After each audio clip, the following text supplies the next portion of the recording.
How Republicans can avoid Trump impeachment. They're doing it all wrong. That's a piece that you can find in USA Today. Pratik Chougule wrote it. He is with us this morning.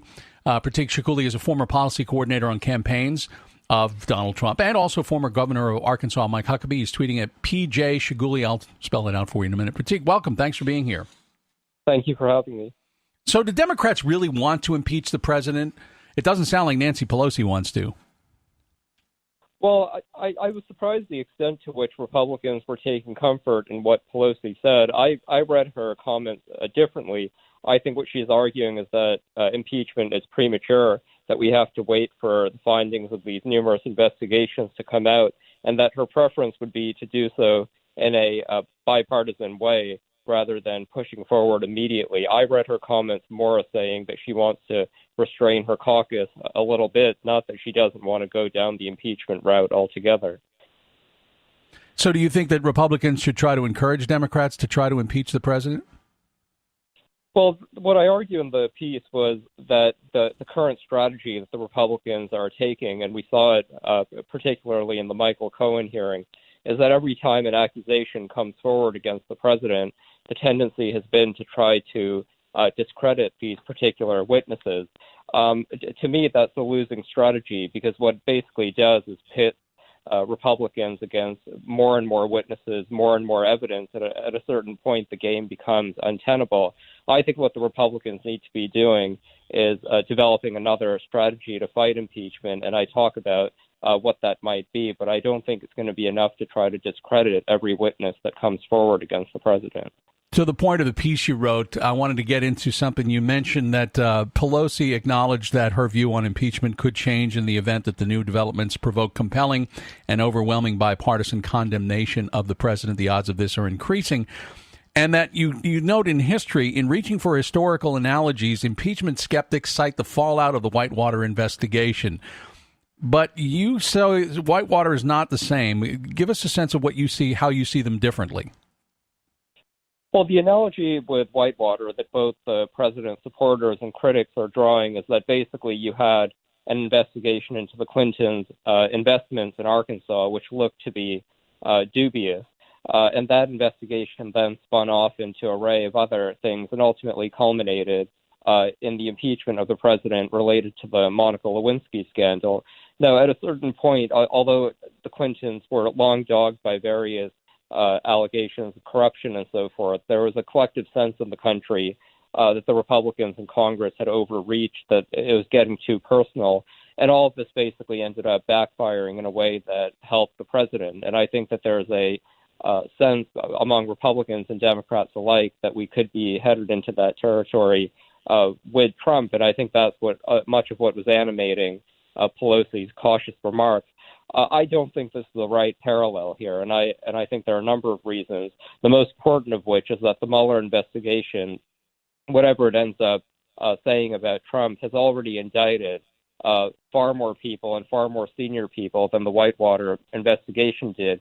And when you look at the sheer magnitude and scope of the numerous investigations into the president and his senior advisors, we're already at a point where more people have been more evidence has been found, more crimes have been uncovered than anything we had seen in Watergate. And this is to say, Whitewater. And this is to say nothing of the fact that Trump is a uniquely divisive president and is having far more governance challenges than what we saw in the Clinton administration.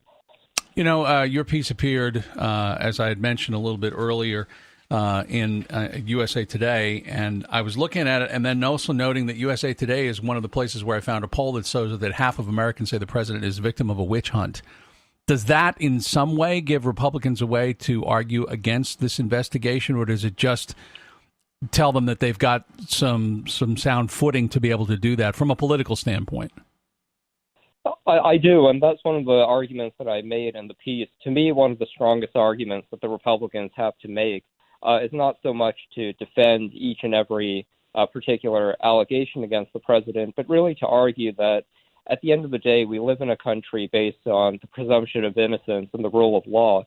And when you have the entire machinery or apparatus of the government's prosecutory capacities, from the special counsel to federal prosecutors to state attorney generals, which is to say nothing of a 24/7 media that's now digging into every aspect of the president's life along with his family. I think whatever one thinks of the president, we also need to be thinking about what this means more generally for the rule of law and for a system where even if we support investigations into the president, this could be a real threat to our broader system of criminal justice. And I think that a line of inquiry that the Republicans could offer would be to ask the country whether or not they want to go down this path of excessive overreach in our prosecutions. Yeah, Pratik Chougule is with us. A piece that I just mentioned in USA Today talking about impeachment, saying how Republicans can avoid Trump impeachment. Spoiler, they're doing it all wrong.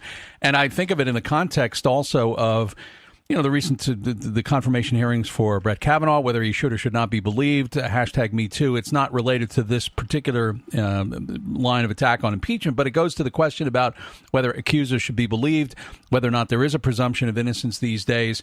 And I think there still is in this country, but it's getting harder and harder to find people who will, on that basis, say, look, let's just wait and see. I think some Democrats are doing that. A lot of Republicans are saying it just should be over with right now. But I gather from what you wrote indicated genuine commitment to fact-finding and a willingness to sanction the president if investigations so warrant. I haven't heard much of that. I mean, I've heard maybe say, hey, let's wait till the report comes out. But the willingness to sanction the president if investigations so warrant, I'm not sure how many Republicans I hear on that bandwagon. Yeah, and it's surprising to me. I mean, I think when you look at criticisms of the Ken Starr investigation and so forth, you had numerous people, Justice Scalia being a notable example, really warning about the risk of overreach from special prosecutors who have minimal accountability. What I've been troubled by the Republican response to the investigation, though, is that they're calling the Mueller investigation a witch hunt, when in fact what you've seen from Robert Mueller's investigation, in my view, is two things.